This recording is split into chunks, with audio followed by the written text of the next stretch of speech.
नमस्कार, मैं अमित ओझा और आप देख रहे हैं इंडियन टीवी न्यूज। जैसा कि हमने अपने शॉर्ट वीडियो में बताया था कि गोरखपुर में 15 जून 2024 को बरगदवा स्थित एक रिजॉर्ट में गोरखपुर की एक फाउंडेशन यानी कि एक संस्था जिसका नाम आई एम शक्ति वुमेन फाउंडेशन है, उन्होंने एक प्रतियोगिता का आयोजन कराया था और उस प्रतियोगिता में उन्होंने जो नाम दिया था वो मिसेस इंडिया का दिया था।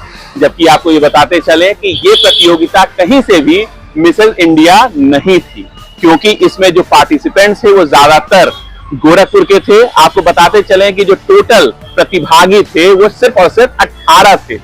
18 प्रतिभागियों से जो सिर्फ और सिर्फ गोरखपुर के थे, उनसे मिसेस इंडिया का चुनाव कैसे हुआ, ये अपने आप में एक बहुत बड़ा सवालिया निशान है। साथ ही साथ आपको ये भी बताते चलें कि इस संस्था में जो मेंबर्स थे और जो बोर्ड मेंबर्स थे, उन्होंने भी इस कंपटीशन में, इस प्रतियोगिता में भाग लिया था। जबकि ऐसा कहीं पे भी नहीं है कि अगर कोई संस्था कोई भी कंपटीशन या कोई भी प्रतियोगिता कराती है तो जिस संस्था के द्वारा ये प्रतियोगिता कराई जाती है उसका कोई भी मेंबर उसमें प्रतिभागी नहीं हो सकता है। साथ ही साथ जो ज्यूरी थी यानी कि जो जज थी, उसमें से एक जज उसी संस्था की ही मेंबर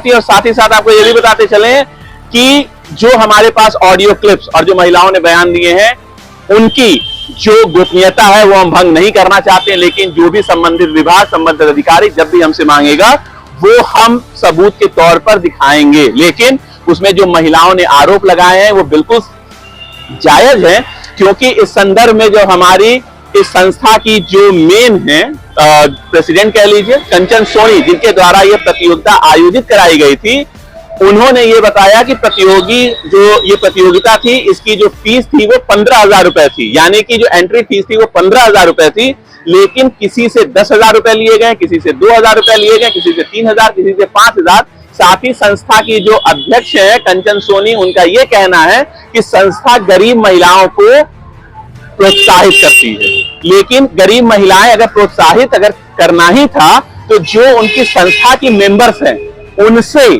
उनसे जो है पैसे लेकर उनको प्रतिभागी क्यों बनाया गया? उसमें क्या कोई ऐसी गरीब महिला भी थी जिससे कि बिना एंट्री फीस लिए इस तरीके की प्रतियोगिता कराई गई? कहने वाले तो ये भी कह रहे हैं कि जो विनर डिसाइड हुए उनसे भी पैसे लेकर किया गया।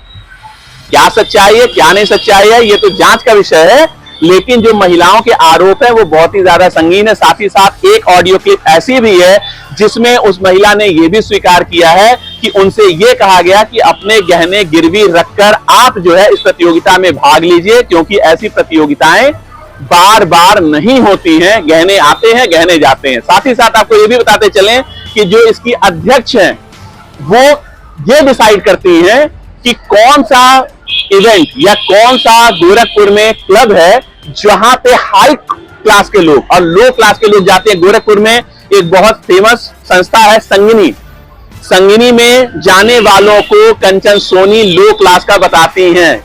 कंचन सोनी का नाम हम बार बार इसलिए ले रहे हैं कि उन्होंने यूट्यूब पे एक वीडियो डाला, अपनी जो है सारी चीजें दिखाई कि भाई भोंकने वाले भोंकते हैं। बिल्कुल सही बात है कि भोंकने वाले भोंकते हैं, लेकिन उनका क्या, जो दूसरों के पैसे खाकर अपनी जो है जेबों को भरते हैं और लोगों की भावनाओं के साथ खिलवाड़ करते हैं। एक तरफ वो ये कहते हैं कि हम दूसरों के सपनों को पूरा करते हैं, लेकिन दूसरों के सपनों को पूरा करने की आड़ में लोग अपनी जेबें भर रहे हैं। कोई भी इनका जो भी इवेंट होता है, कोई भी संस्था होती है, हर बंदे को पैसे देने पड़ते हैं, यानी कि बिना पैसे दिए संस्था कोई भी काम नहीं करती है।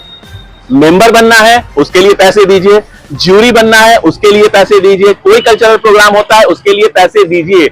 जब हर चीज के लिए पैसे ही देने हैं तो फिर गरीब महिलाओं का क्या विकास हो रहा है? किस गरीब महिला का इन्होंने विकास किया और कहां किस गरीब बस्ती में इन लोगों ने जाके संस्था का कोई काम किया है? ये आज तक अपने आप एक सवालिया निशान है। साथ ही साथ आपको ये भी बताते चलें कि ये आई एम शक्ति वुमेन फाउंडेशन का जो रजिस्ट्रेशन है वो भी बीआरडी मेडिकल कॉलेज के जो डॉक्टर हैं, जो उनके पति हैं, उनके आवास पर इस संस्था का, इस फाउंडेशन का पंजीकरण कराया गया है। यानी कि जो ये फाउंडेशन है ये मेडिकल कॉलेज कैंपस के अंदर है, Gorakhpur BRD medical college campus के अंदर, यानी कि बाबा राघव दास मेडिकल कॉलेज कंपाउंड के अंदर इस संस्था का कार्यालय बताया गया है। और ऐसा कोई कार्यालय नहीं है, वो एक आवास है जो कि बीआरडी मेडिकल प्रशासन ने उनके पति को दिया है।